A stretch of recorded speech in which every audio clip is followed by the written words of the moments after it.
Last week we started just with Genesis 1, and then since then we've gotten all the way to today's reading, which is Genesis 22 through 24. So we've covered a lot of ground, and obviously we can't talk about all of it. But in today's class, what I want to do is kind of look at a few big picture things, and then zoom in and look at some small picture things, and then leave time for y'all's questions. Hopefully 15, 20 minutes at the end. And then if you guys don't have questions, I have more things that I can show you as well. But before we do that, I'm going to pray for us. And then at some point, I'm going to have to pause and clap for the camera to sync up the audio. But we are getting all the audio right now. So let me pray for us, and then we'll get going. Father, thank you so much for this morning. And thank you for the week that you gave us in your word. Thank you for showing us the good design of your creation and how you have made us in your image to reflect you to the world and to relate to you personally. But God, all of us have turned away from you, and that's why we need the promises of Genesis 3:15, that you would send an offspring of the woman to crush the head of the serpent. And thank you that your word points us to Christ, who has done that for us. So God, as we continue to read, continue to show us more of who you are and who Christ is and what you have done for us through him. We love you and we need you. Pray all this in Jesus' name. Amen. All right. Because it's probably loud in the back, Chelsea, will you close some of the doors? Or Mike? Thanks, Mike. Okay. What we're going to start talking about... Hey, Chris. What we're going to start talking about is covenants and signs. I tried to point it out to you guys in the emails, covenants and signs, but who can tell me what a covenant is? Someone confident and bold, willing to raise a hand. Yes, Ariana. Okay, I could be wrong, but isn't it just like a promise? That is a big aspect of it. It has something to do with a promise. Yeah, what other aspects are there to a covenant besides a promise? Yeah, Mike. Contract. Yeah, it's contractual. There's an agreement. It's like signing on the dotted line. You're being bound into some sort of agreement. There's one other aspect that I'm looking for about a covenant. Yes? Commitment. Ooh, say a little bit more about commitment. What do you mean? That they're, on both parties, they can commit to what they're agreeing to. Okay. Maybe it's a one-sided contract. Yeah, I think that's still getting at the contract piece that Mike was talking about. But yeah, definitely a commitment. If you break the commitment, there's going to be some sort of consequence usually. So a covenant is a contract, and it's also a relationship. Yes. When you go down to the car dealership and you buy a car, you sign on the dotted line and you enter into a contract. But it's not like you and your car dealer, unless it's Dennis, because he just got a new job selling cars. So if you need a car, go to him. But it's not like from there on out for the next 15 years that you're paying off your car, like you're going to get dinner with your car salesman every week on Sunday afternoon. You don't have an ongoing relationship. But covenants are not just contracts, they're ongoing relationships. And marriage is the best picture of that now. It's like the one covenant that we still have going today. Marriage is a covenant. You are entering into a bound contract till death do you part, but it's also a relationship. It would be very weird if someone were to be married but then never talk to their spouse. We would say that's really weird. So covenants are both relational and contractual. That's those key distinctions of covenants. And people can make covenants with each other. We see that with Abraham and Abimelech. He makes a covenant with him. They're discussing this well situation, and they enter into a covenant to bring peace between them. It's a reconciliation mechanism for humans. But also God makes covenants with humans too. And what is the first time we hear the word covenant in the Bible? Anyone?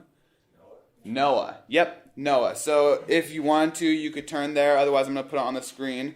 Genesis chapter 8 is when we first start to hear about this covenant, when he's going to enter into this covenant with Noah, starting in verse 20. Then Noah built an altar. So this is after the flood. After the flood, the ark is on Mount Ararat, so they're on a mountain. Then Noah built an altar to the Lord and took some of every clean animal and some of every clean bird and offered burnt offerings on the altar. And when the Lord smelled the pleasing aroma, the Lord said in his heart, I will never again curse the ground because of man. For the intention of man's heart is evil from his youth. You remember why God flooded the earth? Because everyone was evil and wicked and fully corrupt. And the earth was being filled with wickedness. So God brings about the flood. Did it solve the human problem? No. Even Noah and his family, God is clearly saying, I will never again curse the ground because of man, for the intention of man's heart is evil from his youth. So rather than dealing with the human problem through it, now God is going to have to change the way he works with sinful man and tries to bring about the blessing to them from Eden that he has promised. So he says, while the earth remains, seed time and harvest, cold and heat, summer and winter, day and night shall not cease. And God blessed Noah and his sons and said to them, be fruitful and multiply and fill the earth. When did we hear that? Genesis 1. So this is like a reboot to the Adam project. This is a humanity 2.0, starting with Noah and his family. The fear of you and the dread of you shall be upon every beast of the earth and upon every bird of the heavens, upon everything that creeps on the ground and all the fish of the sea. Into your hand they are delivered. Every moving thing that lives shall be food for you, and as I gave you the green plants, I give you everything. But you shall not eat flesh with its life, that is, its blood. And for your lifeblood I will require a reckoning. From every beast I will require it, and from man. From his fellow man I will require a reckoning for the life of the man. Whoever sheds the blood of a man, by a man shall his blood be shed. For God made man in his own image. Verse 6 of chapter 9 is important for us because what we're seeing is that even when humanity sins, they do not lose the fact that they're made in the image of God. We don't lose that aspect of ourselves because we are sinful. So even the most sinful people who have maximized their sin potential, they're still made in the image of God, therefore they still have value. So just because we have sinned and fallen short of the glory of God does not mean we are no longer made in God's image. We still maintain the image of God, although it is maybe diminished some, it is still there. Verse 7, and you be fruitful and multiply, increase greatly on the earth and multiply in it.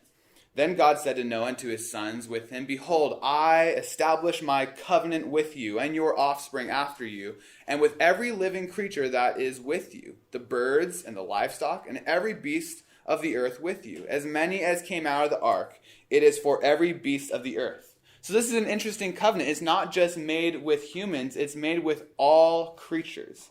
God's making a covenant with all creatures. He says, I establish my covenant with you, that never again shall all flesh be cut off by the waters of the flood. I think the distinction waters of the flood are important because God will still cut off flesh in the future. Sometimes not all flesh. There will be another time in the future where it is all flesh, but not by a flood. And never again shall there be a flood to destroy the earth. And God said, this is the sign of the covenant that I make between me and you and every creature that is with you for all future generations. So just a pause. If you are married, you're probably wearing a wedding ring. Wedding rings are signs that you're in a covenant.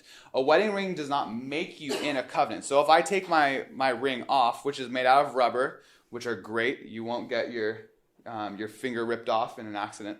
But all of a sudden, it's not like all of a sudden I'm not married anymore. I'm still married despite having the sign on me. And likewise, if I gave this to someone in the room who isn't married and they put it on, that doesn't make them in a covenant all of a sudden. It's just a sign, a visible sign to everyone that I am in a covenant. And likewise, when God makes a covenant with not just Noah, but all creatures, he gives a sign. And that sign, verse 13, I have set my bow in the clouds, and it shall be a sign of the covenant between me and the earth. When I bring clouds over the earth, and the bow is seen in the clouds, I will remember my covenant that is between me and you and every living creature of the flesh. And the waters shall never again become a flood to destroy all the flesh. When the bow is in the clouds, I will see it and remember the everlasting covenant between God and every living creature of all flesh that is on the earth. Okay, so what is the sign of the Noahic covenant? The rainbow, and what else besides the rainbow? The clouds. The rainbow and the clouds. Multiple times over you hear the bow in the clouds, right? I will bring clouds over the earth and the bow. what did the clouds just produce in this story? Lots of water. The clouds produced the water of the flood. So the sign of this covenant is the clouds that did bring judgment, and also this bow representing peace to the people. So it's both a reminder of the agent of judgment, but also a sign of peace. So it both looks back to judgment, but also looks forward to peace. I think that's important for when we get to the next covenant sign in the Bible, which is made with Abraham. I think it's both a sign of judgment and also a sign of peace. So let's actually go to that next covenant that we see made. So after Noah and the ark, they get out of the ark, this covenant is made. It starts off fantastic for like one verse, and then something very sketchy happens. We're going to talk about that in class. But then the human project begins to just spiral out of control again, and they're growing, they're multiplying, and they're evil and wicked. And rather than multiplying and filling the earth, which would require spreading out, we hear that they all want to stay together and not spread out. And they begin to build this tower, this mountain of their own to make a name for themselves. And they're disobeying God, and they're trying to make a name for themselves. So God comes down, He confuses their language, and He scatters the nations from Babylon. And then we're introduced to this guy named Abram. And Abram is from the land of Babylon. His family moves north a little bit, and then God calls him to follow him into the promised land. He makes all these promises to him. And when we get to Genesis 17, we get details about the sign of this covenant that they're entering into.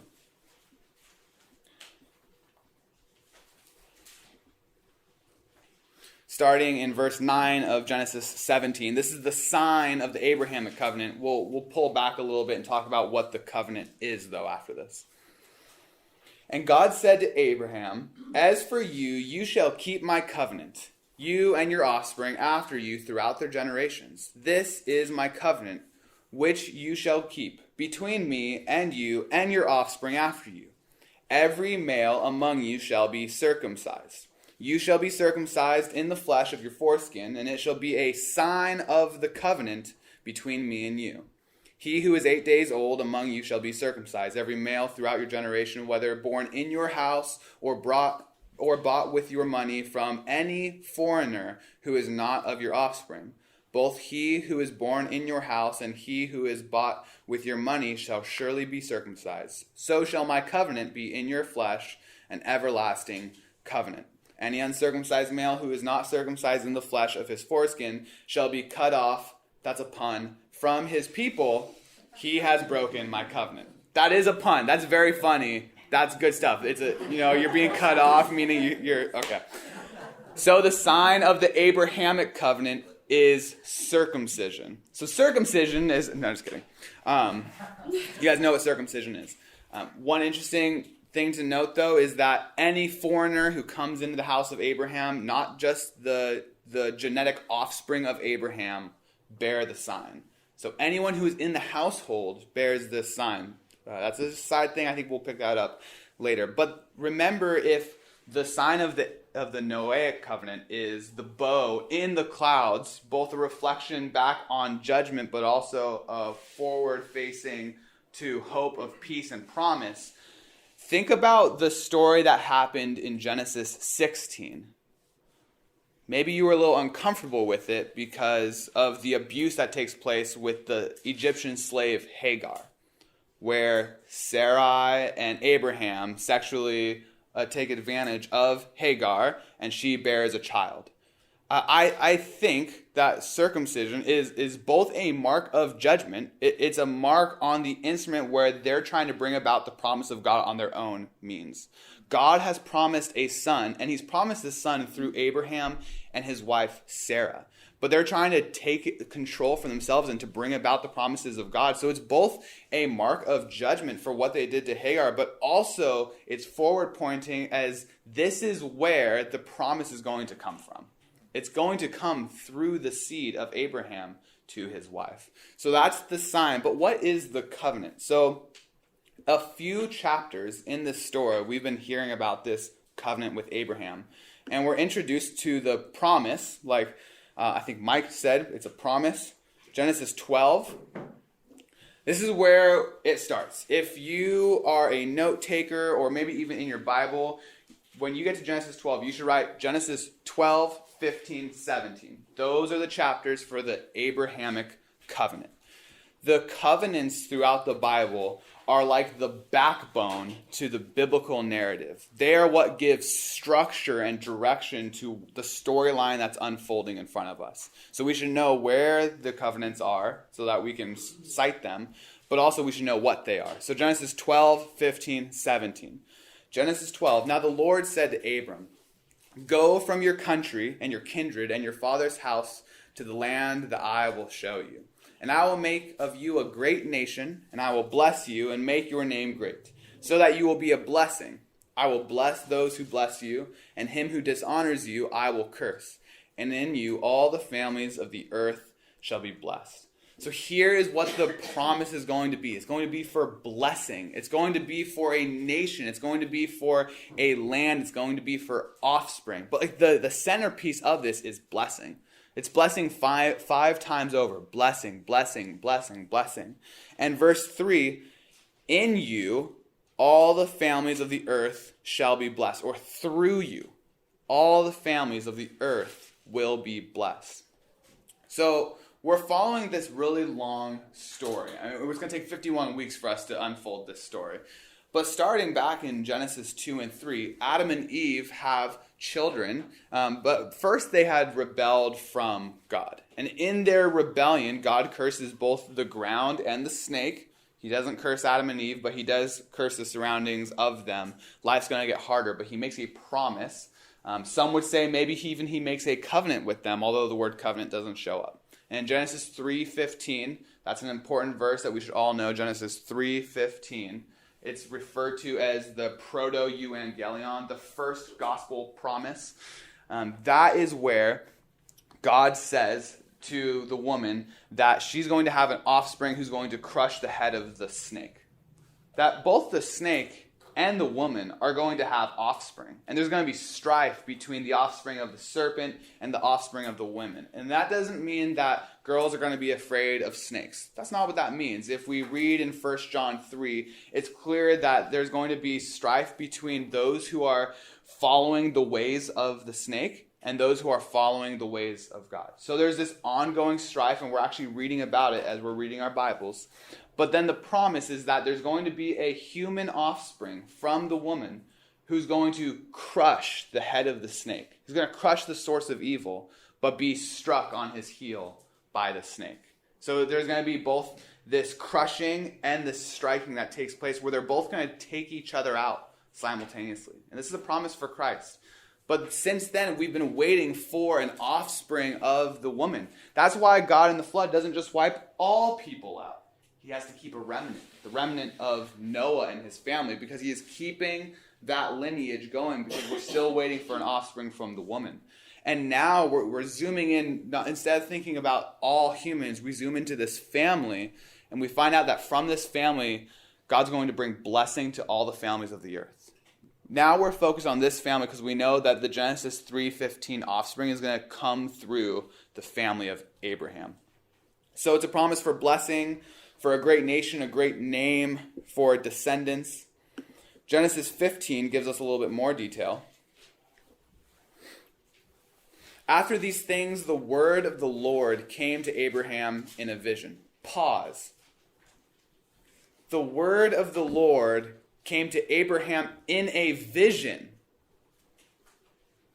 Not like in a sound. There's a Hebrew word for sound. In a vision. In a sight. So he's seeing the word of God? Question mark. In the beginning was the Word, and the Word was God, and the Word was with God. The Word of God, this attribute of God, is being depicted as being manifest and being visibly seen by Abraham. The Word of God. Not God who's speaking, but the Word of God himself. Fear not, Abram. I am your shield. Your reward shall be very great. That could also be translated, I am your shield, your very great reward.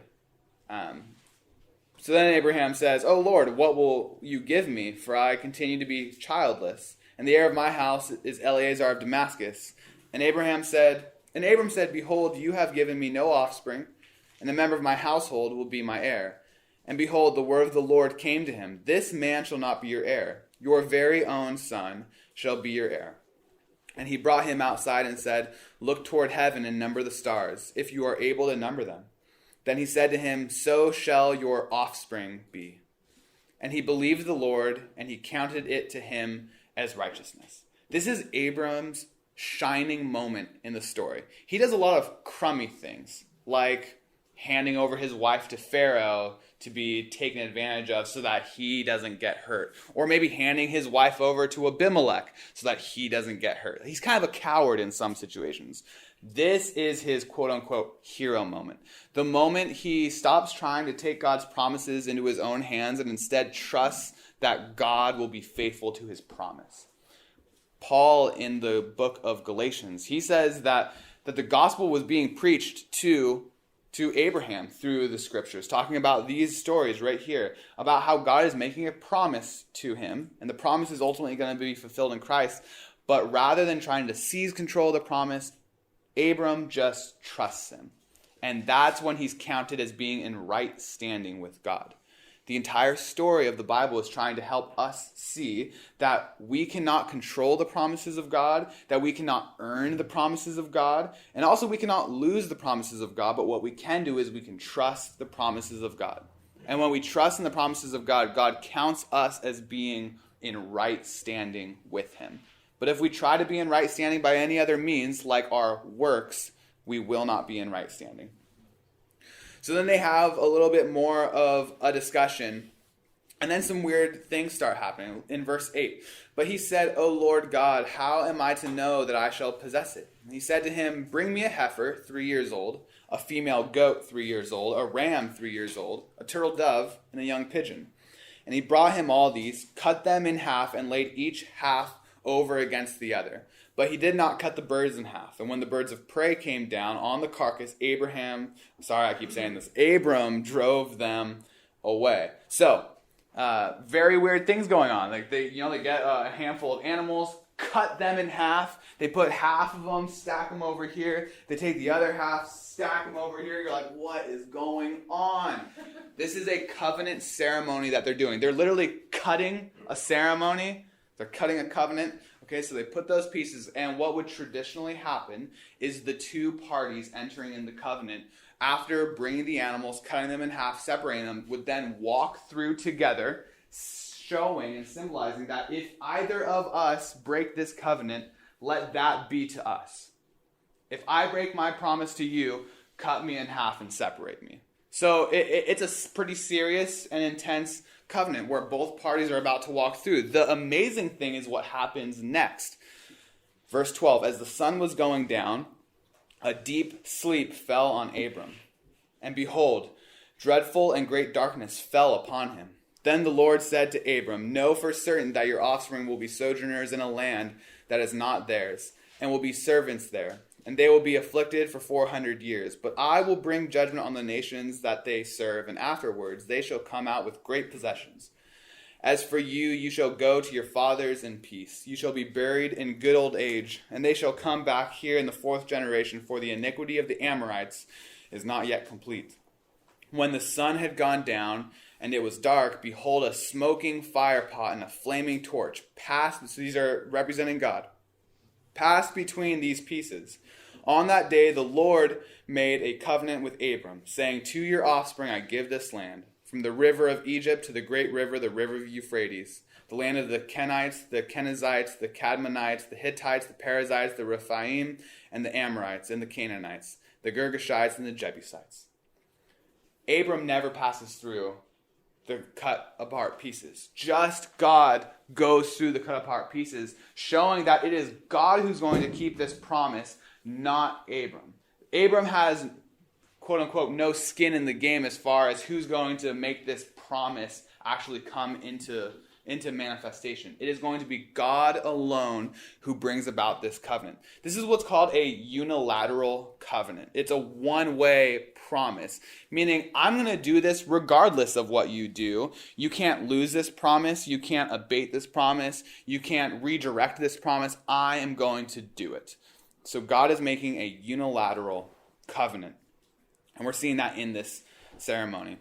This also is foreshadowing the Exodus, the flaming pot, the fire pot, and the smoking fire pot and the flaming torch is just like the pillar of cloud and the pillar of fire that leads the Israelites out of Egypt. And here it's going through two cut apart animals, but it's going to lead the people of Israel through the Red Sea that's on the left and on the right. And it's going to take them through the separated waters rather than the separated animals.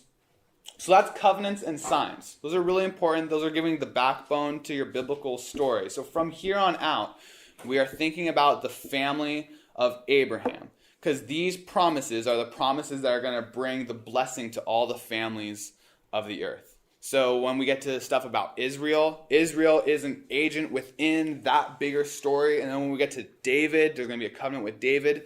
David is an agent in that bigger story. And when we get to Jesus, Jesus is the one fulfilling that bigger story. So there's covenants with all of these key players, but it's all funneling through the promise to Abraham. And that's why in Galatians, Paul can say, if you are in Christ, you are Abraham's offspring, because you are part of this promise. All right, so that's covenants and signs. Now I want to zoom in on something that maybe you missed, a pattern in Genesis.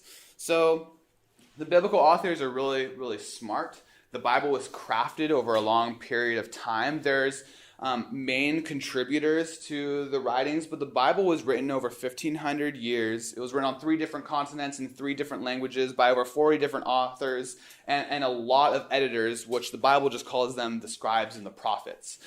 So the words and the details are all really thoughtfully crafted to help us, the reader, see things, because the Bible is for the reader, not for the people it's talking about. It's for the reader. So I want to show you something from Genesis that maybe you missed, starting with Genesis 3. The fall of Adam and Eve. The way it starts, there's the temptation with the serpent and the tree of the knowledge of good and evil. And the serpent's like, you can actually probably eat of this and it's going to be fine. And Eve's like, all right, that sounds great. So in verse 6, so when the woman saw that the tree was good, when she saw that the tree was good for food, and that it was a delight to the eyes, and that the tree was to be desired to make one wise, she took of its fruit and ate it. And she also gave some to her husband who was with her, and he ate. There's 3 words in there that I want us to see. When she saw that it was good, that it was tov, she took. So she saw, she declares it as being good, and then she takes it for herself. This becomes a repetition throughout the book of Genesis, but then also some bigger narratives when we get to like 1st and 2nd Samuel and some other stories, leading us into a story of temptation and a story of fall, where they see something and they take it. Usually they define it for themselves as being good, and they seize it for themselves. For example, when we get to Genesis chapter 6, when man began to multiply on the face of the land, and daughters were born to them, the sons of God saw that the daughters of man were attractive, or in Hebrew, tov, good. They saw that they were good, and they took as their wives any they chose.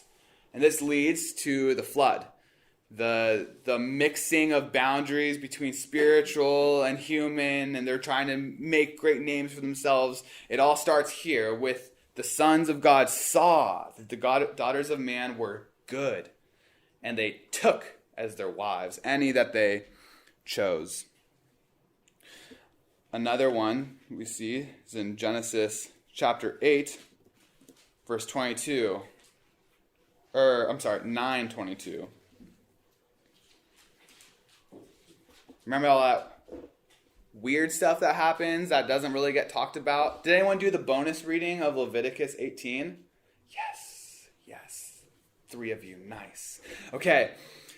Noah began to be a man of soil. Oh, so he became a gardener, just like Grandpappy Adam. And he planted a vineyard. He planted a garden. He drank of the wine. He took of the fruit. He took the fruit and consumed the fruit and became drunk and lay uncovered in his tent. And Ham, the father of Canaan, saw the nakedness of his father and told his brothers outside. So this one we just get clued into saw. But we know something wrong happens because of what happens next. Noah is clearly greatly disturbed. He curses the son of Ham. He curses Canaan because of all this that's taking place. So we know there's something more going on here, and we are going to talk about that today. But first I just want to see a little bit more of this pattern. When we get to Genesis 12,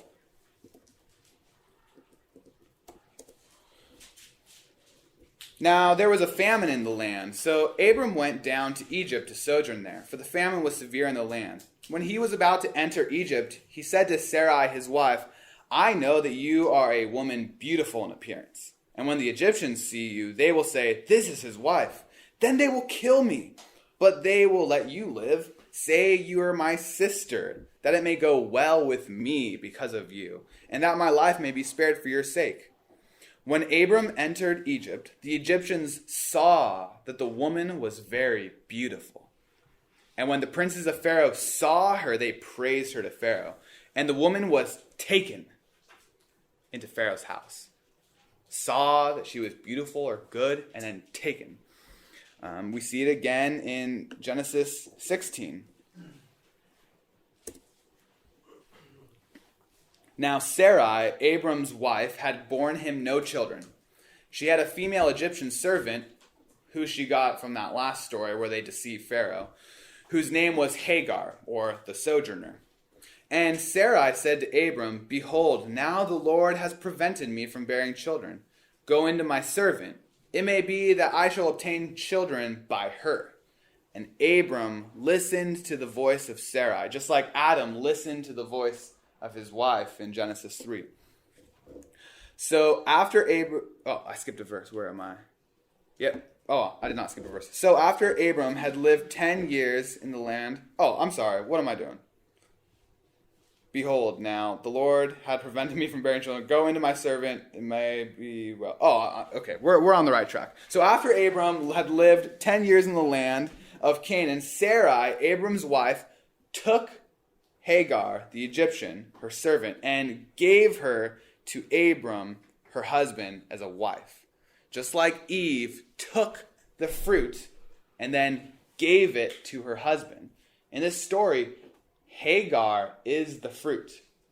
Sarai is Eve. And Abram is Adam. And it's this story over and over again of them seeing or them taking and then giving. Seizing for themselves what they think is good and taking control of it and then delivering it to others as they see fit. This is an ongoing pattern in Genesis, but it's an ongoing pattern in the Bible, but then also in our own lives where we see something and we define it as good, and then we seize it for ourselves, and then we decide how to distribute it to others. This is an ongoing pattern of sin in our lives. So I imagine that we could begin to think about this. If we just thought of saw, good, took, I bet you'd start seeing yourself do this in your sinful nature throughout the week. The things where you find yourself sinning and you're convicted of it. You're like, why did I do that? Well, I saw it and I thought it was good. So I took it. And I took it for myself because I defined it as being good. Or if you look out into the world at why are people doing what they do? Because they saw that it was good for themselves and they took it. So that's an ongoing pattern in Genesis. There's lots of these patterns going on though throughout this entire story. Some of them are bigger than just a few words. We could also see the pattern of Genesis 2, 3, and 4 being played out, being recapitulated throughout this entire thing. It's kind of like listening to a jazz song where you hear the same melody over and over and over again. But Genesis 2, Eden is this cosmic mountain place, just like Ezekiel calls it a mountain. It's this mountain place where there are these amazing trees, and humanity dwells with God on this mountain under a tree, and they're living in peace. Then temptation comes in Genesis 3 through the temptation of the snake. And then in Genesis 4, after the fall and after the sin, then the siblings separate. And they're divided from each other and they separate. Well, we also see that with Noah. In Genesis chapter 8 and 9, we know that the ark is on a mountain and that he plants a garden right after he gets out of it. So he's on a mountain garden, and the ark is made out of wood. So there's this aspect of tree there. And then there's the temptation, the sketchy thing that happens in the tent. And then the siblings separate because one of them out of the three are cursed. Whew. Separation. We also see it with Sarai and Hagar in this story that we just looked at. We also see it when Abram comes into the land. And then in Genesis 12, right after the blessing, it says that he goes to the place of Shechem, to the oak of Morah. So he's by this tree. And at the time the Canaanites were in the land. Then the Lord appeared to Abram and said, to your offspring I will give this land. So he built there an altar to the Lord who had appeared to him. From there he moved to the hill country. So he's on a hill east of Bethel and pitched his tent. Bethel was on the west and Ai on the east. And there he built an altar. And to the Lord he called on the name of the Lord. And Abraham journeyed on, still going towards Negev. So the story right before he goes down into Egypt and has that whole temptation thing with his wife and with Pharaoh, he's on this hill under a tree in relationship with God. And then it leads to this temptation between Pharaoh and Sarai. And then the very next story is about Abram and Lot separating. And even though Lot is his nephew, he says... in verse 8, then Abram said to Lot, let there be no strife between you and me, and between your herdsmen and my herdsmen, for we are kinsmen. It's the Hebrew word for brother. We're brothers. And then they separate. So, in the presence of God, on a hill under a tree, temptation and fall and sin, then siblings separate and divide. This is a pattern, this is a bigger pattern that also gets played out through the book of Genesis. But there's an even bigger pattern that happens. What I'm trying to help us see is that one of the ways the Bible communicates is by giving you things to compare and contrast. These stories where you see parallels, and then when you hold them up next to each other, you start seeing the similarities and differences, and you actually learn new things, or you're informed about things that you otherwise didn't have clarity about. So we're going to look at one of those examples right now, and we're going to talk about the flood narrative and the Sodom and Gomorrah narrative. And we're going to compare those two narratives. So in both narratives, God brings his judgment through rain. In Genesis 6, 7, and 8, he brings his judgment through raining water onto the earth. He floods the earth, cuts off life. In the Sodom and Gomorrah narrative, he still rains down on the earth, but he rains fire and sulfur onto the earth. So it's a different thing that he's raining, but it's the same word for rain. The act of judgment comes from God's matar. He's raining down from the heavens something of judgment. I want to think about the story that happened right before and the story that happens right after in these narratives. So the story right before the flood narrative in Genesis 6, we hear that the sons of God debate about what those are, whether or not they're these divine spiritual beings, or if maybe they're just local kings. So we're just going to say for now, spiritual beings? Question mark. We're going to see if we can figure out what those are. And what they're doing is they're coming down and they are sleeping with women. The sons of God are sleeping with women. They're having sex. Through this corruption, And through the wickedness that's being spread, God brings about his judgment in the flood. Genesis 6 and 7 and 8. Floods the earth. Then right after the flood narrative, we hear about God making this covenant with Noah. But then something happens with Noah, where Noah, the father, he gets belligerently drunk. Very drunk. And he falls asleep, and then, whatever it might mean, there's the uncovering of nakedness from his son.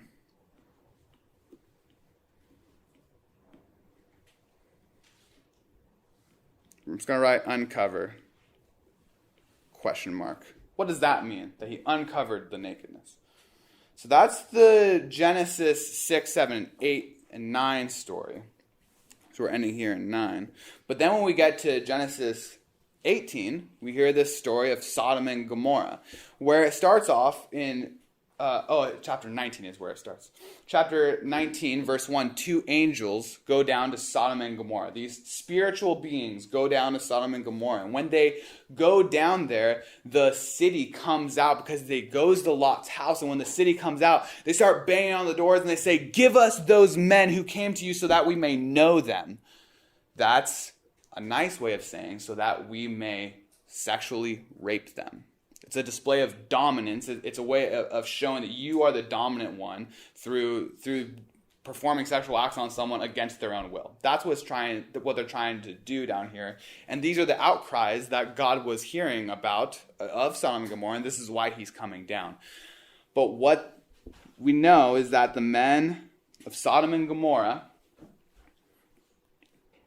are trying to rape angels, which are spiritual beings. So because of the wickedness of Sodom and Gomorrah, God rains his judgment down on these two cities after rescuing Lot, his wife, and his daughters. Then you have that really dark story after the destruction of Sodom and Gomorrah, where Lot is up in the hill countries just with his two daughters because his wife had turned back and looked. She got turned into a pillar of salt. But they're up in these hills, and the daughters are realizing that they have no offspring. So they devise a plan that they're going to get their father drunk. They're going to have him drink wine. They're going to have him get drunk on wine, and then they're going to lay with him without him knowing so that they can produce offspring and so that their lineage will carry on.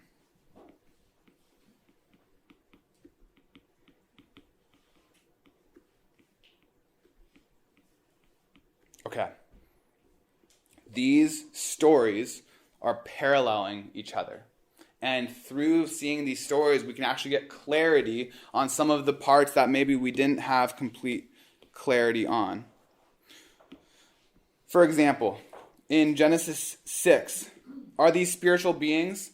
Besides the fact that Jude and 2 Peter refers to them as spiritual beings, we have the Testament of the New Testament to say it. Just by reading it, well, this story down here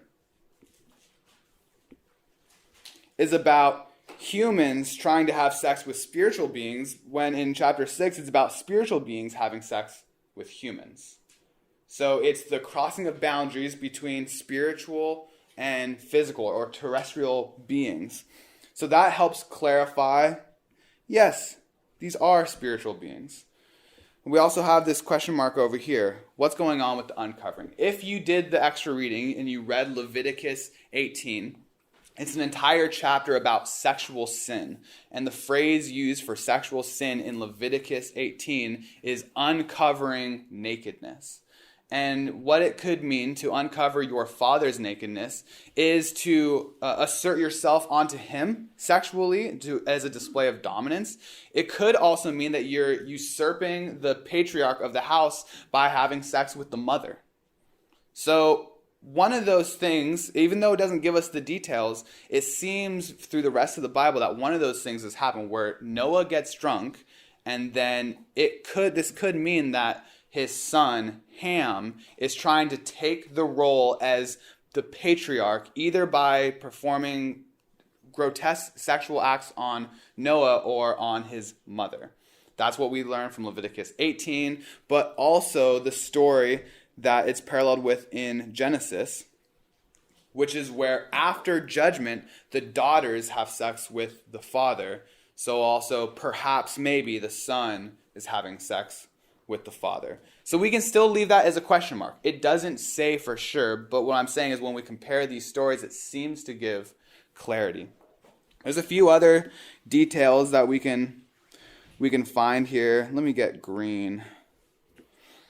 So in the Genesis 6 story of the sons of God, those are male to female.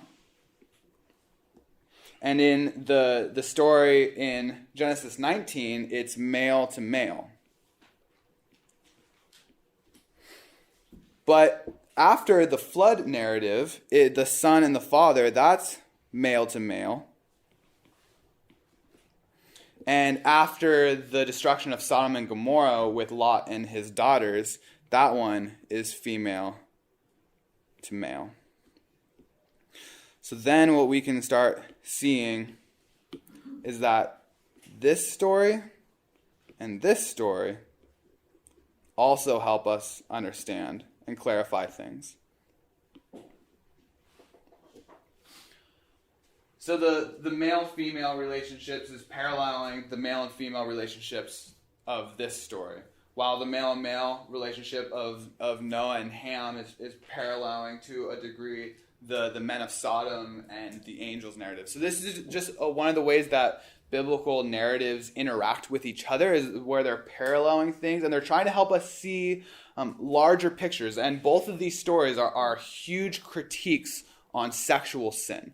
And this is even what Jude picks up in the letter of Jude, where he's talking about sexual sin taking place, and he references these stories.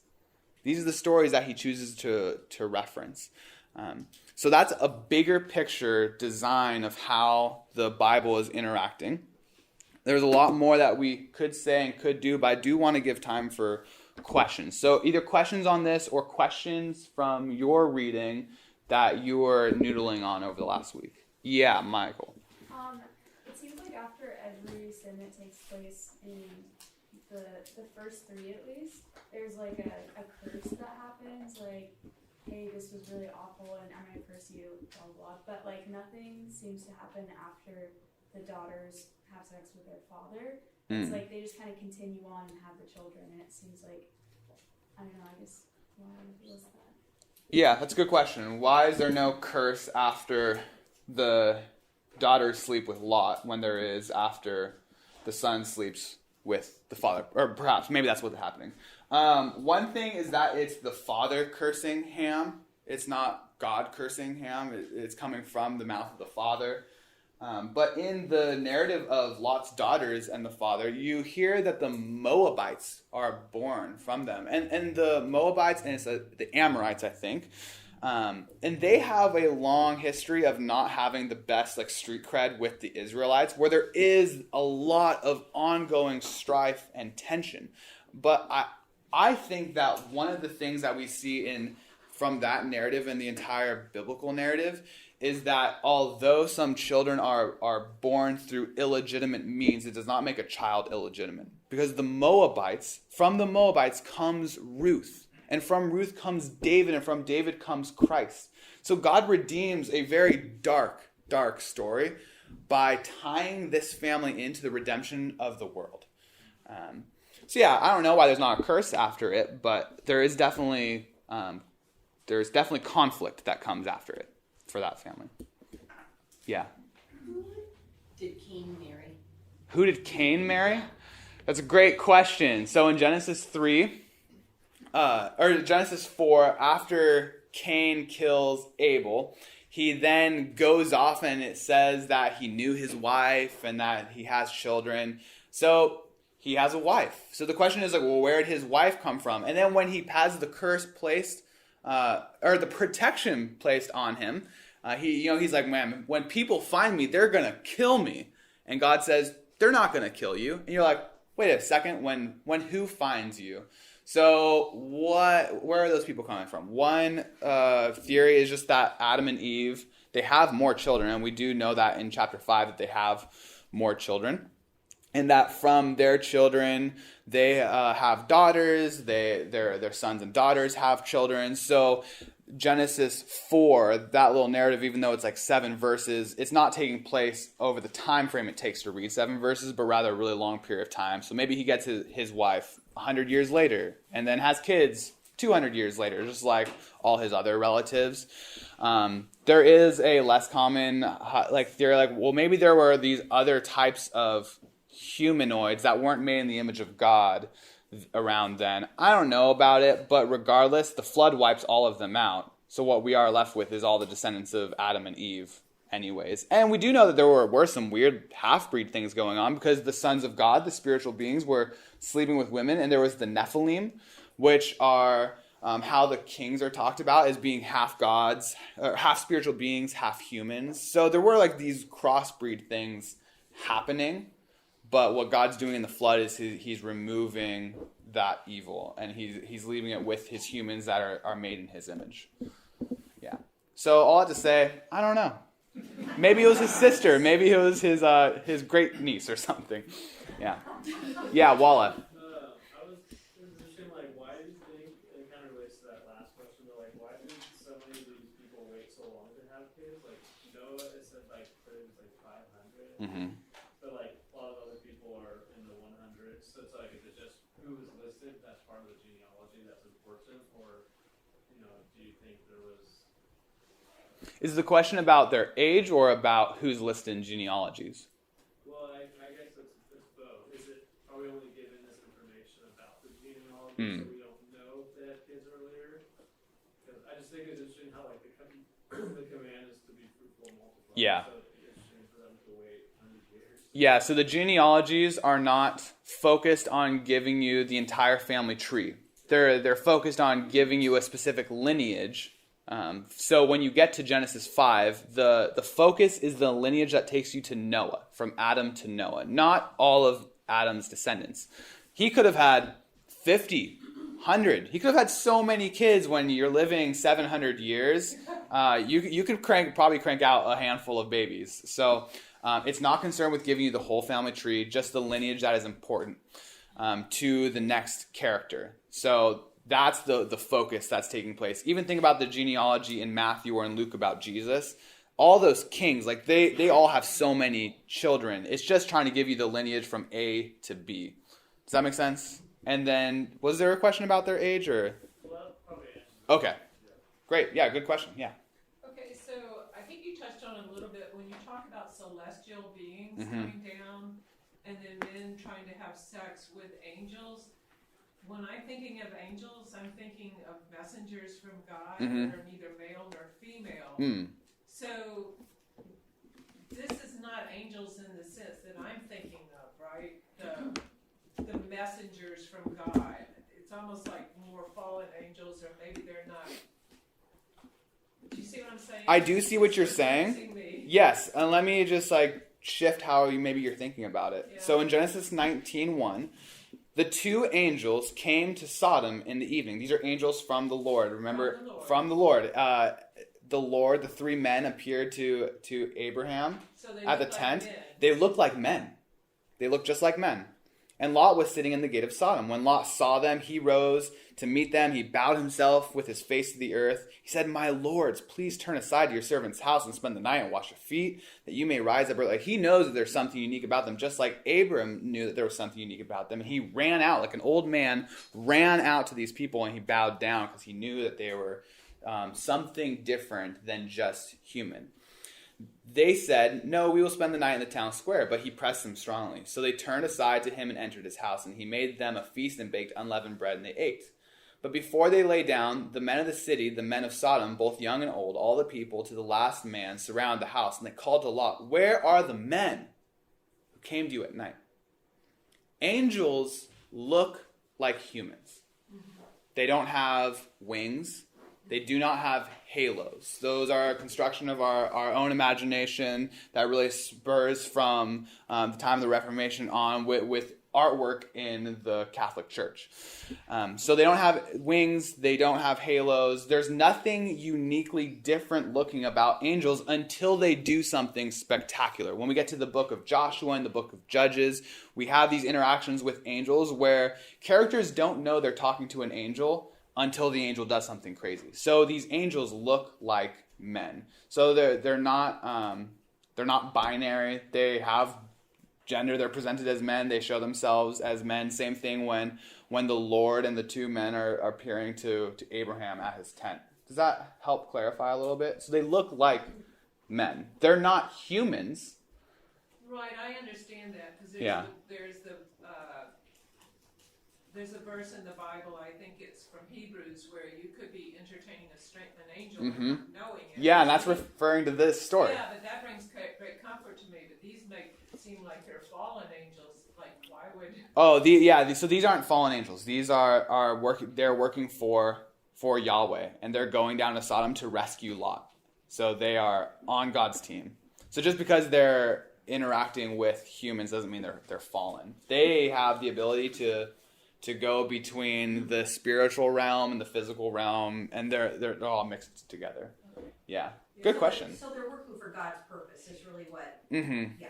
Yeah, and this is all a continued story from Genesis 18. And the Lord appeared to him, that's Abram, at the oaks of Mamre as he sat at the door of his tent in the heat of the day. He lifted up his eyes and looked, and behold, 3 men were standing in front of him. But you were just told it's the Lord. It's Yahweh appearing to Abram. But what he sees in front of him is 3 men. When he saw them, he ran from the tent door to meet them, and he bowed himself to the earth, just like Lot did to the 2. And he said, "O Lord, if I have found favor in your sight, do not pass by your servant. Let me bring a huge feast out to you."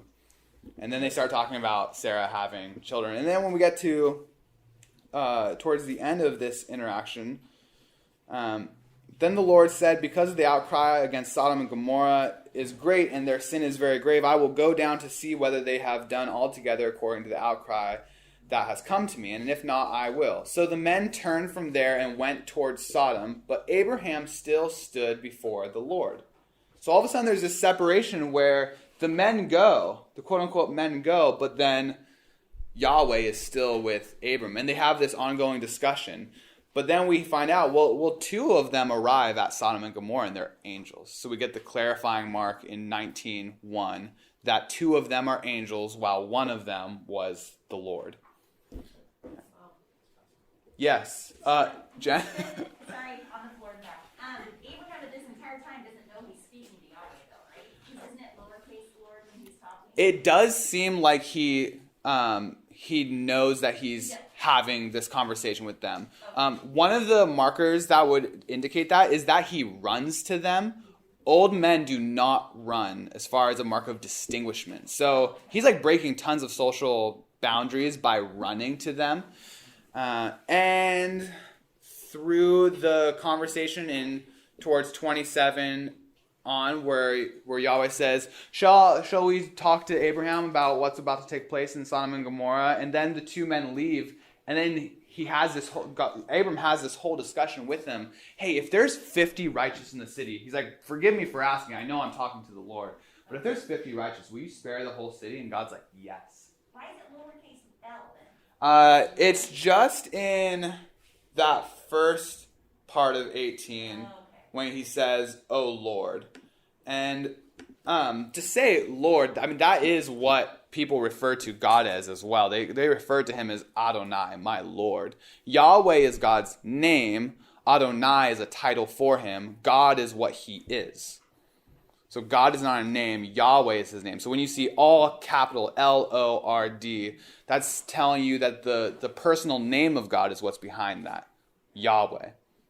Adonai is a title, my Lord.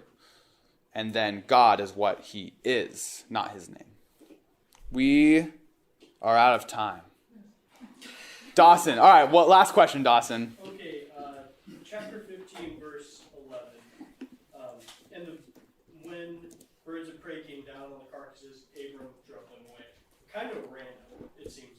super. that to be thrown in. I looked real quickly and it said something about driving out the nations.